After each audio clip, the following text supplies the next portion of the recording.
মোদি সরকার ঘর দেবে বলেছিল, মোদি সরকার ঘর দিইনি আমাকে। আমি থাকতে পারিনি, অনেক সাপ বিছে এরকম ঢোকে, বাচ্চাদের নিয়ে শুই।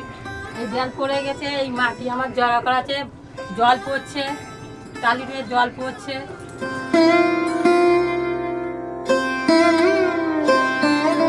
কিন্তু তারা ভুলে গিয়েছিল বাংলার মাটি দুর্বল নয়।